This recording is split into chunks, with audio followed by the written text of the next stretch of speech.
Oh boy, what's up? Welcome to another episode of the Knucklehead Chronicles podcast, man. I'm your man, the guru. Y'all know me, and then my man Quinn. What's happening? I know, right? On behalf of KP and E Diggers, they are working and a family emergency, respectively, between those two. So shout out to those guys. Listen, if you are in the building, please stay because I got some. Listen, I dug up a special treat for y'all. So you have to stay. You have to stay. If you don't stay, you're gonna miss the treat. Then you're gonna be inboxing me later talking about, why you tell me to stay? Why you tell me to stay? But today we have a great show lined up. There are three topics that we're gonna get into today. We're gonna get into Roe v. Wade, of course. So that's the big hitter. We're gonna talk about Bishop Dwight Reed here in a little bit. Those of you that don't know him, we'll get to know him real good. And the topic for today will be there is no hate like Christian love. That's the topic for today. We're going to get into that. So before we get into that, I want to say, what's up, Quinn? How was your week, brother? What's going on with you? Man, I've been good, man. How about yourself? Man, it's Sunday. It's another week. I made it through. Yeah, I just worked. I just finished 98-hour pay period. Finna do another 98-hour, 99-hour pay period. Man, so you're Jamaican. I thought you was American. You're not American? I am American. Oh, you're not. I'm more Choctaw. I'm more Choctaw than Jamaican. you straight Jamaican out here. All right, so listen, we're not gonna waste any time with it. We're gonna get right into the topic. I have a special guest on the show today, and me and this young lady go back. Miss her tremendously. Glad she was able to jump on with me today. I really appreciate her. So I'm going to introduce her this way. Okay, if you guys are on TikTok, if you're not on TikTok, you really should be, right? Because that's where everybody at. If you've never heard of the Blackurate News on TikTok or Facebook, where you been? But I'm gonna play a little something for you. Hold tight. Let's see if I can find it. Here we go. Absolutely overjoyed at this decision, but here's the irony. Tonight we are bracing for Democrat cities vandalized by Democrat voters in Democrat states where their abortion laws won't be affected by today's ruling. Of course, Bobblehead is overjoyed. She allegedly already did what she needed to do. But I digress. So what Bobblehead said there is basically what the Republicans' talking point has been today. The Republicans have been going on faux news, OAN, basically any place they can go to hurry up and lie. That is basically what they've been saying. So there was a protest at the Capitol in Phoenix, Arizona today. And at the beginning of the day, it was peaceful.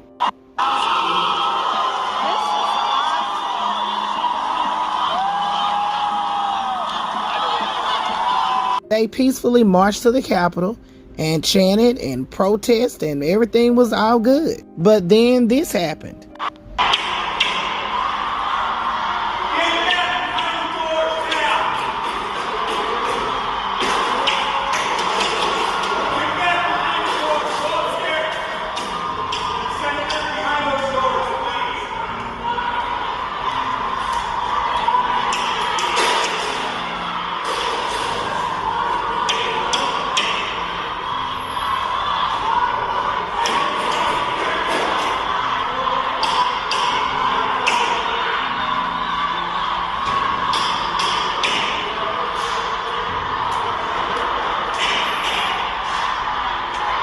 So that's what was happening when the police showed up and they decided to do this without any warning. According to protesters, they didn't say anything about dispersing. They just decided to do this.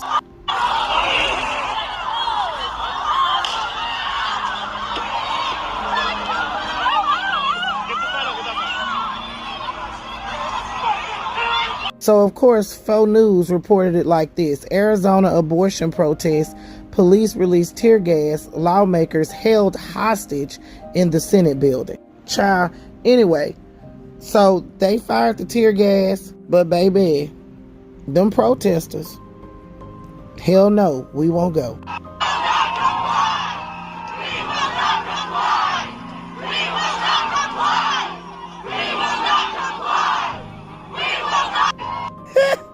The protesters said, "We will not comply." So, no word on if anyone was arrested or if anyone was hurt. But of course, I will keep you guys updated to any changes. But this is breaking news. Look, if they didn't do anything about the frumpy dump tank sniffers breaking down fences and hitting people with flagpoles and bear spray, a little rattling of the doors ain't gonna hurt nobody. But let's remain peaceful. Don't do what they think you're gonna do. Let's keep it G-rated, players. Put your thoughts in the comments. This is Double D. All right. So now, if you guys don't recognize that commentary and don't know who, when you hear "Hey Player," or when you hear Lauren Bobblehead, or when you hear anything like that, you don't recognize that voice, you are in the wrong line of work. Okay. Who I have today is my special guest, Miss Tiffany Jones, aka Double D Mother. She is the creator of the Blackeret News Network over there on Facebook and everywhere else for that matter. So everybody give her a standing ovation. Round of applause, all that for Miss Tiffany. Hello, hello. Hey, players. Hey, player. You know, and I still live for what a disgrace. I I declare, still, honey. What a disgrace. I think everybody else likes it now, too. oh, yeah, Brianna, that she done made it big too. She's on, what was that? That one I saw your TikTok last night, and it was you had made some reel. The Daily Caller. Daily Caller. That was my liberal tears. And then NPR. I was on NPR. I was very happy about that. National Public Radio. That was pretty cool. Yeah, I was shocked about that one. That's pretty dope. So this is what we're gonna do. And the reason why I brought Tiff on, because I told her the other day when I texted her that nobody can bring home a point like Tiff Jones. Not be it, you know, I don't work with her and all that. I know what she can do. So we're gonna get into the Roe v. Wade conversation, okay? Because that is the burning topic of the country. Miss Tiffany, when I saw your TikTok and I got that one too, but I didn't play that one when you broke the news that they had overturned it. As a woman, what went through your head? What was your thoughts? I mean, there had been rumblings about it before they finally overturned it, but what were your thoughts as you were? I mean, I had already worked through my emotions with it, but I'm just gonna go back to when I heard the leak, because honestly, the leak was where I had the first initial shock of it. Like, you know, as a woman having no rights to your body autonomy, um, it's disgusting, you know. But um as I'm sitting here as a Black woman, I have to say that Black women have not had control over their body autonomy for a very long time. I mean, going back to slavery, we could talk about that. You know, I've been telling people, and I'm just going to keep it a stack with you because I can't be any other way. This overturning of Roe v. Wade is not about the Black woman's uterus. This is about the white woman's uterus. And I don't know if you have any white listeners here, but hey, I keep it a stack with my white players, so I'm gonna keep it a stack with yours. This isn't about the Black uterus. This is about the white uterus. The Black uteruses have already been in the kitchen. We have already been involuntarily sterilized. We have already been forcibly pregnant or made forcibly unpregnant. We've already been in these situations. What this is about is the control of the white woman's uterus to make sure that they are pumping out those children, because at the end of the day, we have to be honest and say that the white population is decreasing. And I'm talking about Black women, we're not having the abortions at the alarming rate. If you look at the Planned Parenthood, I'm not going to say alarming. I'm going to say a higher rate. So I'm going to backpedal on that one. But we are not having the abortions at the higher rate. Black women are not. Even women of color. These are white women that are having these abortions. So what they're trying to do is control those. They want to strong arm the uteruses of white women. So what does that mean for us? That means that white women now need to join us at the table at the cookout, and they need to say, hey, what do I need to do regarding this? What can we do? We need to stand in front of you in this fight, because at the end of the day, now they're personally attacking us. We've been telling you this. We've been telling you that we've been dying from these pregnancies, the Black maternal mortality rate is the highest in, in throughout any demographic. So when I first heard of it, I thought, well, a white woman's mad. And Somewhere. yeah, they're mad. What's They're up, gonna man? be mad about this. Absolutely. I you know, when I first heard the rumblings about Roe v. Wade, Mm-hmm. I was like, well, they're not going to overturn it. It's been standing too long. I mean, it's one of those. It's been up for what 50 years, something like that. Mm-hmm. And I have daughters, and so for me, do this for me, Tiff. Break down for me what, for those that are listening that don't understand really what Roe v. Wade meant, the law itself, and how it fits into the overturning. Well, Roe v. Wade is basically giving you the constitutional right to have an abortion, meaning you have the constitutional right over your body. Back in 1973, Roe v. Wade was taken in front of the Supreme Court, and that was when RBG was there. That's Ruth Bader Ginsburg, Justice Ginsburg. That's when she was there. And basically, what they were arguing is that the ability to have and seek an abortion legally should be a constitutional right, and they ruled in favor of that. Now here's the thing, the ruling that we got on Friday, not only is it Roe v. Wade, but it is also Casey versus Planned Parenthood. So they went beyond the scope of Roe v. Wade and actually overturned Casey versus Planned Parenthood, which basically takes away all of your constitutional rights to an abortion, and it will basically leave it up to the states to whatever laws that they would do. Basically, what the justices were saying is that this needs to be determined by the states themselves. So anywhere you go, there will be a different law based on what state you live in. But what Roe v. Wade and Casey versus Planned Parenthood does is made it a constitutional right. They have stripped that constitutional right away and said, hey, you no longer have this constitutional right. Whatever your state says you're supposed to do, that is what you're going to do. Period. So if they say you can't have an abortion in the state of Louisiana, if they say you can't have an abortion, period, you can't have an abortion, period. Even if it's incest, even if it's rape, even if it's That's going to cause you to die, you know what I'm saying? Anything. They can literally say that your body is basically a holding cell for this child. And whether you birth this child healthy or not, you're going to do it because I said you're going to do it. That's basically what they did on Friday.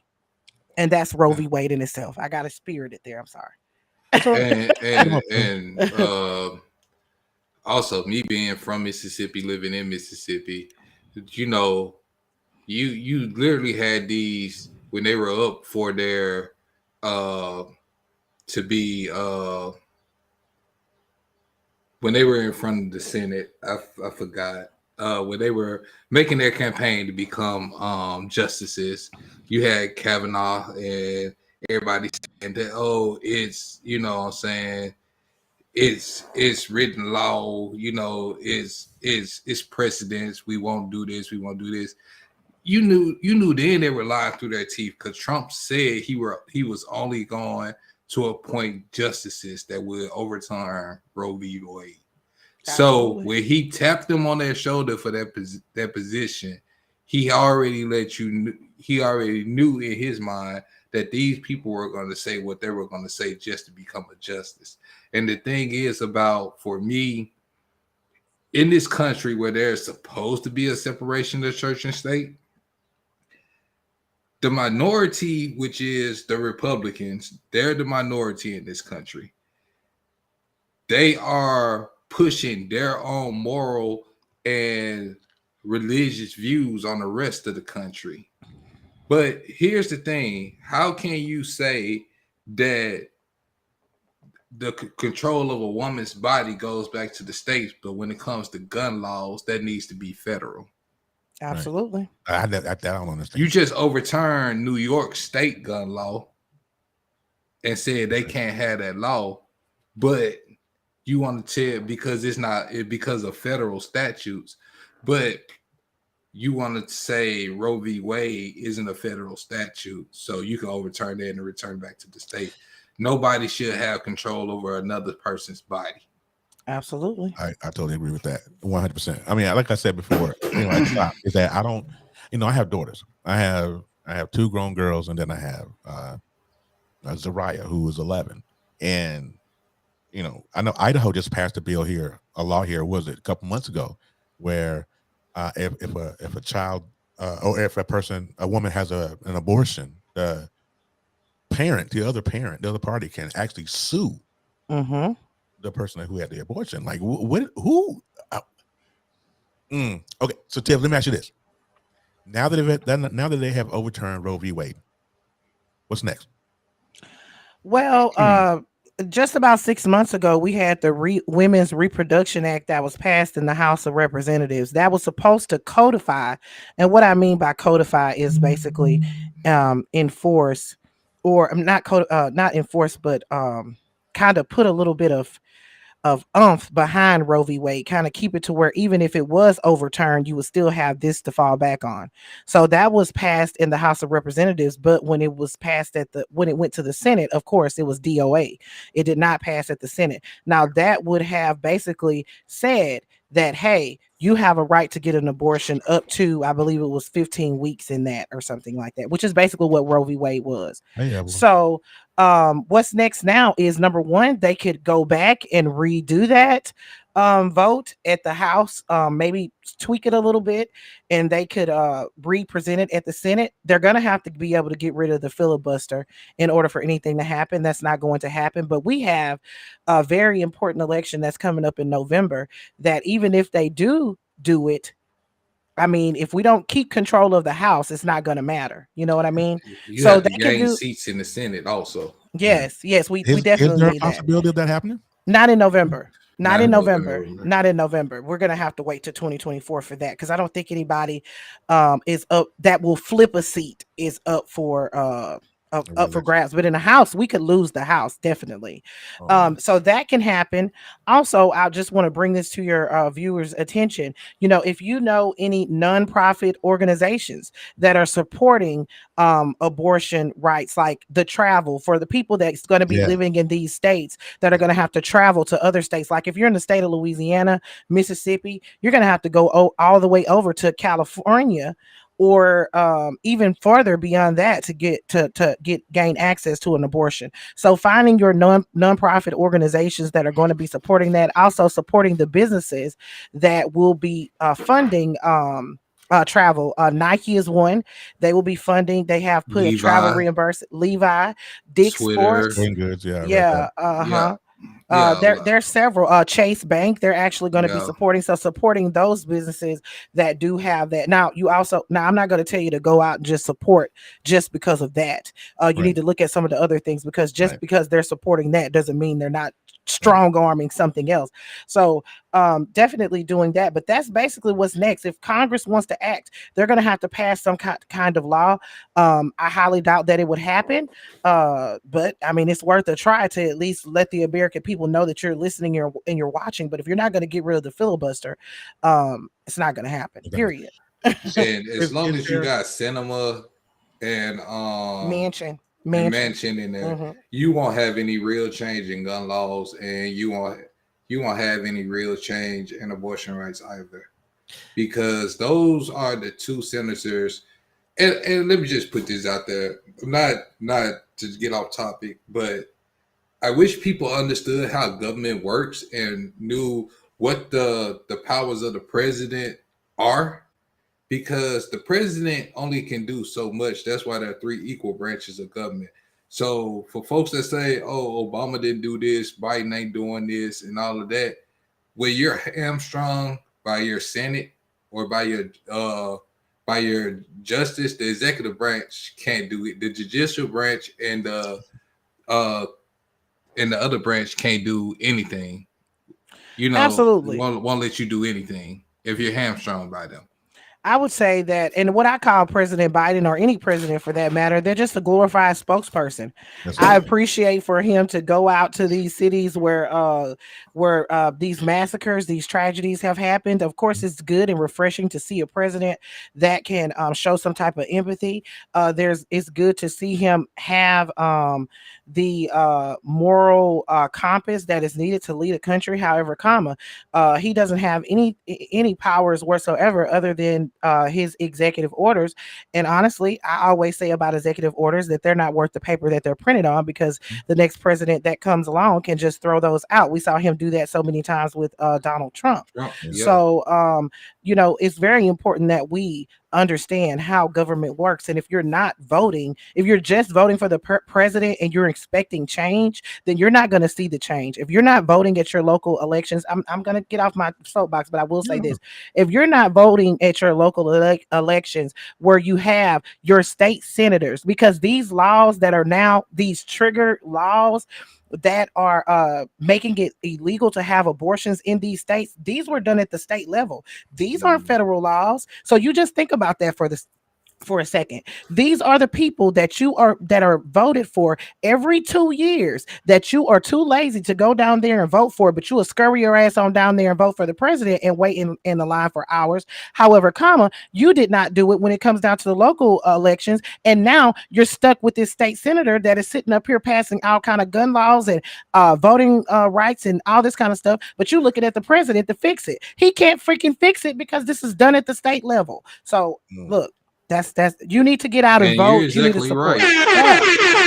Because I know for a fact, I know a lot of people, like, especially in my hometown, they be like, man, they want to change this. They want, I got to get out. If you got people who've been on and when she says local, that also extends to your city government, also your district attorneys, your mayors, your city council, all of that. Chief of police. Chief of police, sheriff, all of that. That controls what goes on in your city.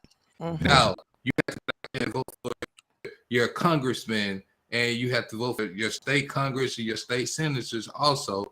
Also on the national level too. We have to take advantage of all these different blocks of voting. That means going to the primary, doing the primary voting also, because I know a lot of people, especially in our community, why I'm gonna waste my time going voting? They ain't gonna do nothing for us anyway. The thing is, you have to put people in power that has the same mindset as you. Yeah. And we have the numbers to make change, but if we don't utilize our numbers, then what can we complain about? Exactly. Y'all know me. Both of y'all know me. Y'all know I'm very simple. I'm very simple. This is how I feel about it right now. Hey, bro, come on now, dog. Come on, man. So we're gonna go ahead and move right along to our next topic. We're gonna listen. Before I want to ask Tiff, can you stay on you stay on with the next topic? Yeah, I'll stay on, but you know what, y'all go talk about Bishop, and I don't know who that is, but I'm gonna listen to y'all. Okay. We're gonna get into it. No. I'm gonna run video. One thing you taught me while we do get stuff together. So, so here we go. We're gonna talk about Bishop David Reed. David Reed is a bishop out of, I can't remember what state he's in, but he ended up marrying one of his parishioners who was 18 years old, who was the daughter of one of his ministers inside of the church. And so when the minister and when his wife were going through marital trouble, he counseled them. So that's when he met little mama at 14 years old and decided that he wanted to go ahead and marry her. A little bit of that beautiful bean footage. This is a TikToker. I can't think of this lady's name. I'm gonna run it. Here you go. Hey y'all, just coming through with this story that I just caught wind of on another social media platform, aka Facebook. This gentleman here, his name is Dwight Reed. He's 63 years old. He's a bishop in Iowa. This young lady right here, her name is, make it right, Jordan Goodlet. She's 18 years old and she attends the church. Now she attends the church as the first lady because apparently, allegedly, Mr. Reed married her a day after she turned 18 years old. And this is allegedly his fourth wife, right? And word on the curb is her father walked her down the aisle for this particular wedding, and her mom did not attend. And as you may understand, those parents are divorced. But Mr. Reed was their counselor while they were going through their divorce problems, allegedly. I'm gonna stop it right there. So, my question: did he groom her? Absolutely. Yeah. A day It after is. her 18th birthday, absolutely. That You relationship been disgusting. going on for a while. That's disgusting. Mm-hmm. And Absolutely. and here's my thing, and a lot of people say I'm wrong for how I feel, but I absolutely feel this way for a reason. Mm-hmm. I grew up in my high school. We had a lot of teachers having relationships with students. That was disgusting to me, and I feel like if you are not born within the same bracket as someone like me, I set standards for myself. I'm not going to date someone I'm 5 years older than or someone I'm 5 years younger than because I don't feel like we have anything in common. Mm-hmm. Now, according to this gentleman, you married her a day after she turns 18 and you met her when she was 14. You were molesting that child at one point in your life. Yeah. Mm-hmm. I don't want to hear nothing, and I hate the hypocrisy of the church. I hate it with a passion. Simply because y'all sit here, y'all all holier than thou, but the pastor around here that goes for the Catholic Church and everything else too. Y'all are doing all this preaching, but y'all messing with these children. You sleeping with your parishioners, all of this, and you sitting up there. And to me, church ain't nothing but a hustle now. Yeah, you know what? We're gonna get into that. Hold that right there. I just want Mr. Reed though, and I'm gonna talk about this on what's on E Digger's mind here at 7:30 Central Time. I'm taking over his show tonight, with me and Pastor Michelle Mostella. So y'all make sure to tune in for that. But she put this, there's a video of him behind the pulpit, and he is condoning everything that he's done, and because he has caught so much hate for what is going on, he's trying to defend her. I don't have that video because it's too long, but it was a whole bunch of nonsense and rigmarole that he had no business saying. He groomed this baby from 10 years, 14, whatever time he met her. Well, he met her at 14 when he was counseling her parents. Yeah, I'm gonna have to look into this one for a video because that's that's good. Yeah, and her mother not attending. And I can understand her mother not attending because she didn't. It could have been my daughter because Daddy walking down the aisle. You know what?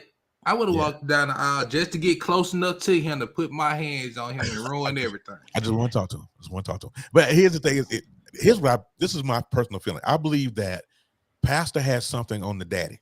That's when they was going through counseling, and so either the daddy was doing some dirt and he knew Pastor knew, and so he was kind of, maybe it was a blackmail. My first thought was a blackmail, that he knew something on dad and he will spill the beans. Ain't nothing worth your child. Ain't no blackmail worth your child.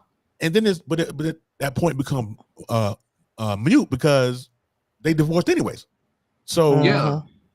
I don't know, but still, I really feel like in my bones he groomed her, and you a nasty son of a gun. But we're gonna talk about tonight at 7:30. I'm gonna come and check this out. So what we're gonna do? I got a word from the sponsor. We're gonna break. We're gonna get into our last topic of the evening, and take us out to the break. So hang tight.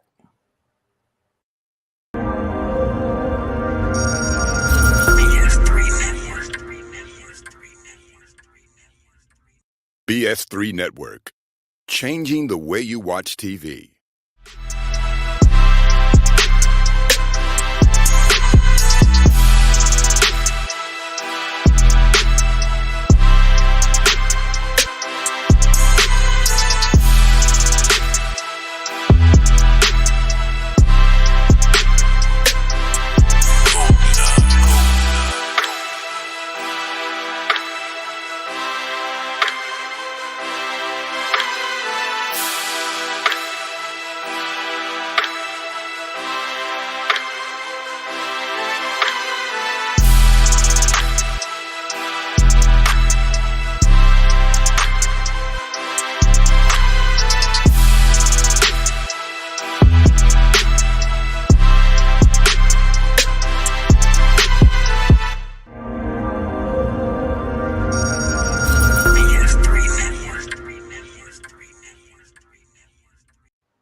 right, you guys, and welcome back, man. We're gonna get into the topic of the evening. The topic today is "Ain't No Hate Like Christian Love." Man, let me tell you something. When I posted this earlier this week, when I tell you I got crickets, nobody liked it. Nobody commented. None of that. Now, and I think a lot of the people that I roll with normally are pastors and Christians, and they, I think they took some kind of offense to it. I hope not, because that's not what this is about. But this is how I'm going to start this segment off. And when I saw this video for the first time, I was like, this dude is off his meds for real. And this is our good friend over there down in Patriot Church, some church, Pastor Greg Locke. So if you don't know who Greg Locke is, yeah, I know Greg Locke. There you go. Can't even buy baby formula on Amazon. Check me. You can check me while I'm preaching. Try to buy some Infamil, see if you can. But there's truckloads of it down on the border. All right, we might as well just start preaching for a minute, all right? There's truckloads of it down on the border. You see, here's what the left does. If they can't kill your baby in the womb, they'll starve them to death later on after they've been born. Now, I'm going to say something right now going to make about maybe 10 of you mad. But I don't care if it makes all of you mad. We'll start over next week. You know, the Bible talks about church discipline, right? About kicking folks out that cause trouble. I'm almost going to say I'm about to the place. I am to the place. I'm to the place right now. If you vote Democrat, I don't even want you around this church. You can get out. You can get out, you demon. You can get out, you baby butchering election thief. You cannot be a Christian and vote Democrat in this nation. I don't care how mad that makes you. You get...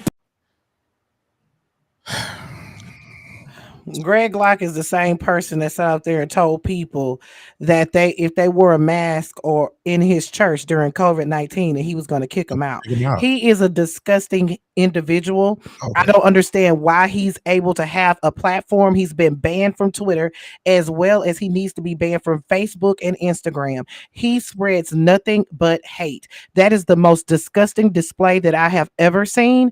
And I think that he really needs to lose his platforms. To stand there and not separate. First of all, the first thing you're supposed to do, and the first thing in the Constitution, is to separate church and state.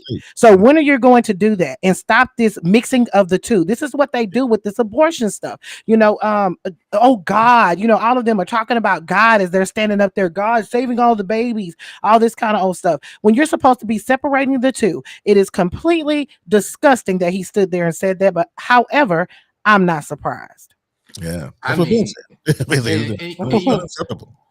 And me being from the Bible Belt is the hypocrisy is what's disgusting. It's a lot of it. It's a lot of you know what I'm saying? It's this. If you do this, you can't be this or this right here. They say in the Bible it says he who is without sin cast the first stone. Well, that's it all day. But I'm just like, it's for me, these type of people who sit up there and quote scripture and do all this, but yet you pick and choose, you cherry pick what you choose to follow. Absolutely. Every time. It's the cherry picking, the hypocrisy and all of that. Because for me, if you want to get down into it, you might as well start talking about Leviticus and what fabrics you can wear, what food you can eat, all of that. But that's been since the beginning of time. But see, this is the problem that I have with the love-hate Christian thing, is he got up there and lied too. I don't remember. I grew up as a preacher's kid. I don't remember not one sermon that I've ever heard of any pastor, my dad included, that ran with my dad. Not one pastor talk about politics in one iota. Absolutely. It was all about Christ, heaven, Jesus, get yourself saved, all that. Nothing about politics. And just like Ben said, people, they start putting their faith in church. Start putting their faith in church or people. right? Because they get in tune with the person, and then even though the person is morally bankrupt, right, in the church, we've seen that, right, with a lot of these preachers. But it's the difference between religion and relationship. Absolutely. And that's the biggest thing. If we could get out of the whole religion, we're gonna be okay. But so many folks just dabble. I'm Christian, I'm this, I'm evangelical, I'm this, I feel this way. But for that pastor, that man, that clump of sales to get up there behind that pulpit and say, if you vote Democrat, you can't be a Christian, you a lie. You know what I'm saying? One of the comments I was reading on YouTube when I was downloading that was, the Bible speaks of beware of false prophets, and he one of, you know what I'm saying, one of many. There are a lot of them, and I'm gonna just go ahead and say it like this: I wouldn't trust no pastor of a mega church as far as I can throw them. Exactly. Joe Osteen started that. Because I'm gonna tell you something that just really made me point out to a lot of my aunties and uncles. Creflo $8. Creflo. He said, Creflo. when he said, God told me that y'all supposed to get me a new jet. But he wasn't the only one that said that.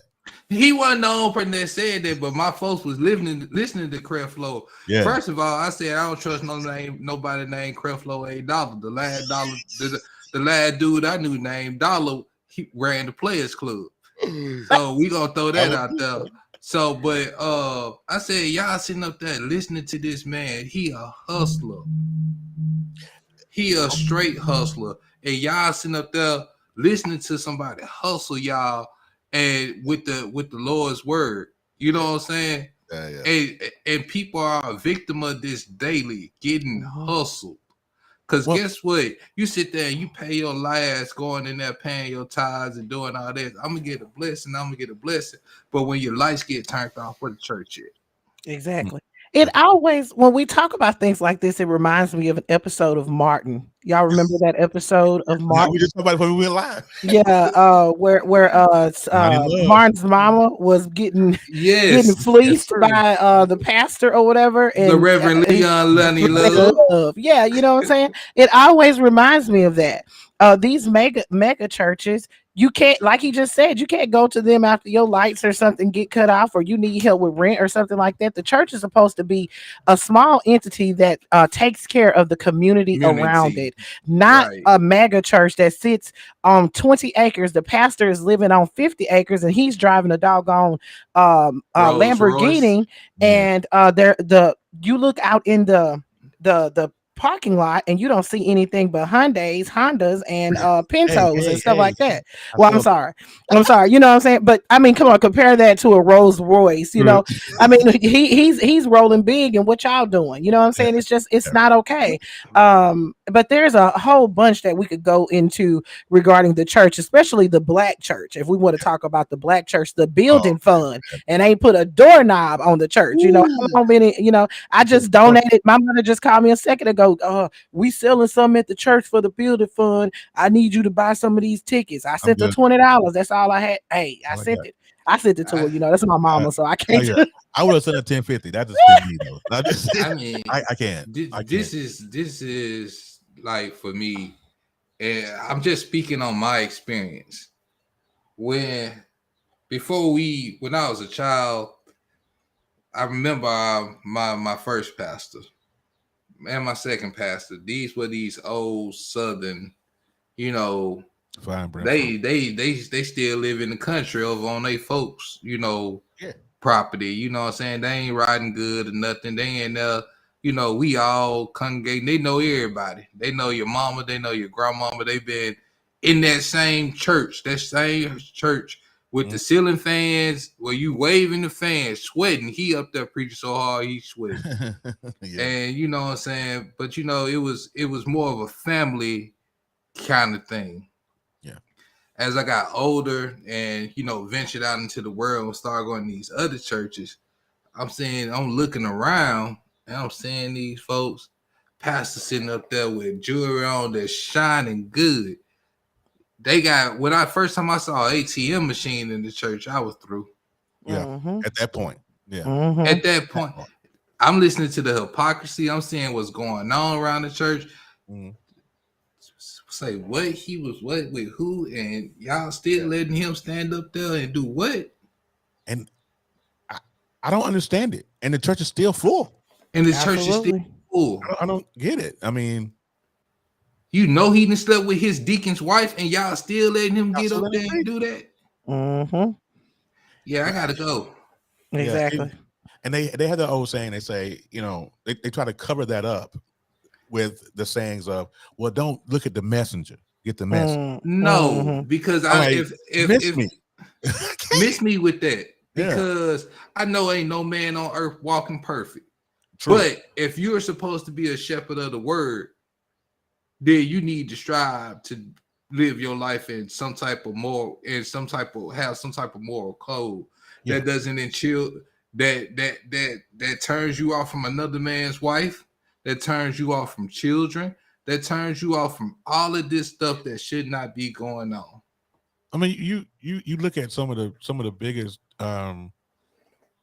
the disasters and with churches. You know, you look at Jimmy Swaggart, who was one of them. You look at Jim Baker, who frauded everybody. I mean, it's been throughout the history of church, and people are now they're starting to get to the point where they don't want to touch church. They don't want church. So this is what I'm going to do. I got 5 reasons why people stop going to church, and I'm not going to do it in any necessary order. I'm going to do the 5. Okay, and we'll talk about each one. All right. The first one, they're not finding any community. There's no community. There's church has now become, to me, maybe, and I could be wrong. Church is now like a status symbol. Absolutely. You know, what church do you go to? I go to like when Bishop Eddie Long was living, and he pastored New Birth down there in Atlanta. What church you go to? I go to New Birth. Okay, and what else? You know what I'm saying? Even like what they're supposed to be to me. Right, Eddie Murphy. Eddie Long was smashing one of his armor bearers. I mean, come on. I mean, really? Yep. It's the New Birth way. No. They're not reaching the community. It does, and I firmly believe that. And there is so much in this community. There's so much church hurt. Name one I can guarantee you can name 10 people on both hands and toes that have been through church hurt. They've been, and now me and Quinn were talking about it earlier. You know, we have been hurt by the church, lied to, manipulated, all that. I mean, and there's just no community in the church anymore. I remember when I was little, I went to a missionary Baptist church, and every other Sunday we would get out of church early and we would go out into the community and pass out plates and do all that. There is none of that now. No, ain't none of that. And this is the one thing that bothers me too. We raise money about everything, right? So you sitting up there, they steady patting the collection plate round about everything. I'm still walking to the same church. I ain't seeing no differences. What is money going? Then they want the pastor. You got to pay the pastor. And then when the pastor anniversary, what the hell is a pastor's anniversary? I don't give a damn about him. It's everybody's anniversary. Everybody get one of those. I don't give a damn about his anniversary, about when the day he started pastoring up in this church, because he get a check every goddamn week. Now I'm gonna tell you this though, in some of the churches, and I believe that the Kojic churches, you know, their pastors don't get paid. Don't get salary. However, they do the church anniversaries, and then they'll do like these love offerings, like maybe once a month or once every couple of months, but they get bank when they do it. You know what I'm saying? They get a big bank. They get enough to sustain for a couple of months, but they don't do salaries. Now, I understand that, but I think it's okay to have a pastor. You know, and we gonna do something. Let me show. If you want to do some anniversary, do the anniversary of the founding of the church, and then collect money and do something to the church. Oh yeah. Well, some people don't have doing that. But anyway, we're not gonna go back. I want. Why you still got that water? Why you still got that 1967 water fountain sitting right there in this 2022 with the little cone cups? Teach your ushers. Do that. Put an air conditioner up in here. Lots of Mo fans. Well, we can go all day, but listen, I want to say this as a disclaimer. I am not, because I grew up in the church. I grew up as a pastor's kid, and there's a reason why I'm doing these 5, because I want to tie it right back into the topic when I get done here. Number 2, with the top 5 and why people start going to church, they're not learning about God because you're talking about politics. And you talking about money and nonsense, and you talking about that you giving personal beliefs of what you feel about something. I had some friends out in Idaho. You guys know I lived in Idaho for 5 years, but I still got friends back there. And there was, and it refers back into the hate. There was a book sign, a book reading literacy program that was going to do at a Barnes and Noble, and that was fine. But what happened was there were the people that were going to that through the program wanted to do it in drag, and a lot of folks were in a complete uproar about that, and the hate that came from it is one thing. My wife and I got into a discussion about it. She said the same thing, and this is my wife's beliefs. Her belief is, if it was my children, I wouldn't let them go because whatever. But it was a thing of, that's a choice as a parent. But to be able to, in the same breath, go and say, well, I hate you, this person, because the Bible says, right? You're spewing that hate right back to them. That's what we're talking about. There's no hate like Christian love. I love you though. The Bible said. All right. So they're not learning about God, nothing. So here's what I learned from a friend of mine that's a pastor. Okay. That's scary. And I learned it without him knowing that I learned it. They got 7 to 10 good sections of the Bible that they gonna recycle on you. Every time. Regurgitation, yeah. Every time. They just gonna recycle on. Out of all them books, they gonna go to John, they gonna go to Acts, they gonna go to Proverbs, they gonna go to Matthew, and they gonna go to Mark, and but that's what most of their content, and they probably go in Corinthians a little bit, but that's what most of their content gonna come from. Out of all the books. They damn sure gonna preach Revelations. They gonna scare you into submission. They gonna scare you.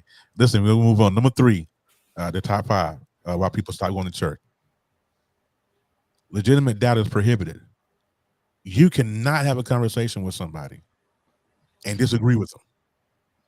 I was watching the video before we went live where there was a YouTube video, a Karen, of course, and she got into a full-blown argument with this young man because he would not repent.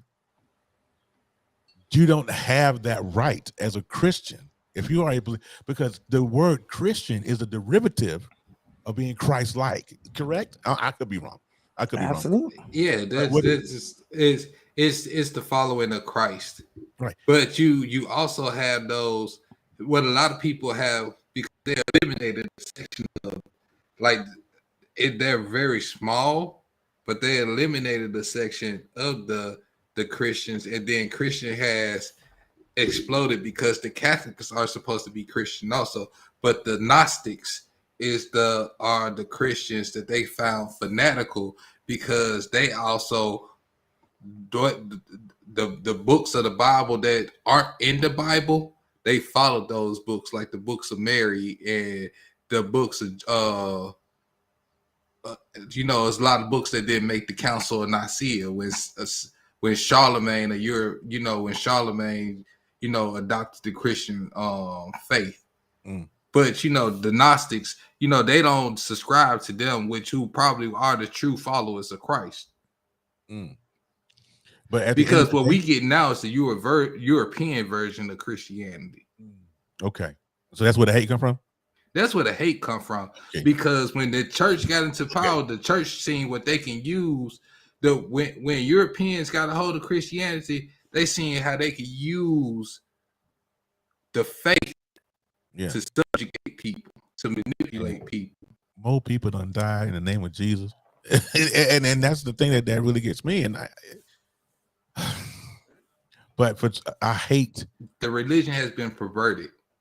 I hate this to read. I had a classmate this morning. I was reading his post, and it was an evangelical post. You know how we should not kill babies and all this other good stuff right here. But in the whole post though, you passing judgment. How? That's not what we're supposed to do. We're not supposed to be passing any kind of judgment. You know what I'm saying? But here's the number four reason. God missing altogether in the church. Ain't no I God agree. in this. I Ain't agree. no God in of it. Like how? How can you if you say how you hate your brother, but in the next breath say I love you? Or Jesus said, I did a Facebook Live the other day about it. You're gonna, oh, well, God told me to tell you that you can't be you can't be a heathen, you can't be a sinner. Man, please, the Bible says that God hates the sin, not the sinner. Right? So my daddy, when he would preach every sermon, I swear he could have said it in every sermon. He may not have, but it seemed like he did. But in every sermon, he would always say, let the tap and the tear grow together. When I come back, Jesus, when he comes back, he'll do separating. Who are we? Who are we to tell anybody what they can and can't do? Who, you believe that there's only two genders. Okay, that's your belief. But how can you take that belief and say, well, you're gonna go straight to hell? Okay, first of all, anybody to tell you that is just tell them to shut up. How you gonna go straight to hell? Who is you? You going with me? You going with me? We going arm in arm together. But you know what? I asked this once, once before when I was young. I said, my grandma slapped me in the mouth too, but that's neither here nor there. Yeah. But I said, the Bible don't really mention hell in it. So how they really know it's the Bible don't mention, if you don't really see the word hell in the Bible. It may have been added in the new versions of the Bible, but the old versions we was using, the word hell wasn't in there. So where you get hell from? Yeah, who described it? And next thing you know, yeah, don't question God. I ain't questioning God. I'm asking y'all where y'all get it from. My mom and dad used to tell me all the time, no question God. Don't do everything. I'm asking y'all where y'all get it from because I'm listening to man. I ain't heard God speak to me yet. And and some people that spew that hate, and they say they hear from God, that's indigestion. You need some Pepto for that. Pretty much. There's an app for that. All right, it's no. You know what I'm saying? and they ain't heard God. They heard their granddaddy, their daddy, or their mama that groomed them into that hate. And the number one reason, in my opinion, why people have stopped going to church, the church has become so irrelevant. The leaders are hypocritical, and leaders have experienced too much moral failure. Now, to me, that has created so much church hurt amongst a bunch of people because they ran into a church that the leader was hypocritical. I used to go to a church years ago where my pastor would get up there, and he was an apostle. He would get up there in the pulpit, and he would sling that nonsense from the pulpit. And if he knew your personal business, it's over. Don't be in a counseling session with him and tell him some personal stuff. The whole congregation going to hear about it. Then they'll cloak it with private rebuke. No, private love, public rebuke, or something like that. Like, you gonna take my personal business? You gonna take my affliction? And I told you in secrecy and privacy, and confidence, and in the confidence, and you gonna go and tell the whole congregation, and the congregation ain't stupid. They know exactly who you're talking about, because some of these egotistical pastors will sit there and fling that mess and look right at you when you do it. Exactly. That's that brother right there, boy. He ain't right. What? How? It's become so irrelevant. They've experienced too much more failure. If you think about, you look at John Gray, who's been caught cheating so many times, and probably got a kid out there somewhere. You know what I'm saying? I all five of these, I totally agree with, and 3 of the 5 of these is the reason why I stopped going years ago, because I'm not getting anything. And then somebody don't like my opinion about something, I get attacked. These are church members. Yeah. But you know what I did? Work. You know what I learned, and I'm only 36 years old, but I stopped going to church a while, like in my early 20s. Mm. And the only time I would go to church is if my grandma, when she was living, would just, coming in and just ask me, will I go to church with her? And I go in there, but she seldom did that. But here's my thing about it, though. I don't have to go to this building with these people to believe in God and to believe that Jesus is my savior. If I want to hear some singing, I got gospel anytime I can put that up, pull that up on my phone, Sure. read my Bible and say my prayers. I don't have to go to this building and contribute to and be a part of your group or be a part of what you got going on. So just because I had these views of the church does not mean I have these views of being, that I'm an atheist or something like that. I got a problem with what go on with the people in the building. You can't have that argument with them, though. They'll call you all kinds of heathens until you're going right to hell because you speak the opinion. Because here's the thing that I try to remind people of, since y'all so hip on Jesus. What was the first thing Jesus did when he got to Jerusalem and seen what was going on in his church? He threw a fit and turned over tables, everything. Jesus was gangster. He meant it. You know what I'm saying? You would collect you collecting taxes on my people? Yeah, we're going to go ahead and flip that. And people don't realize that the word tithe, that they only started collecting money for tithes when the Christian church, when the church was taken over by Europeans, when they seen that they can get money and land out of people for the church. I'll tell you, crazy. Well, listen, learn your history. This is what we're gonna do. This is the section of the final thoughts here. What I want Miss Tiffany to do is to give us your final thoughts about the show. Thank you for coming through. I really appreciate you for being here. You're welcome. Babies. I know I texted you when it was Deanna's birthday.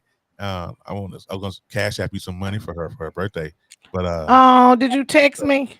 Yeah, I did. You did? I think you changed phones though. After I think when you changed phones, and then I switched phones, and you texted me yesterday, and your number wasn't. Anyway. So it was good you text me again because I had your number in my new phone because I had to get that old phone, man. Although it hurt me to let it go, I had to let it go. I've been had it for 6 months and never switched. But your heart and your wallet. Yeah, exactly. Well, thank y'all for having me on the show. I really appreciate it. And I got a little cough over here. It's too much. But I would just say that, my final thoughts, great show, wonderful show.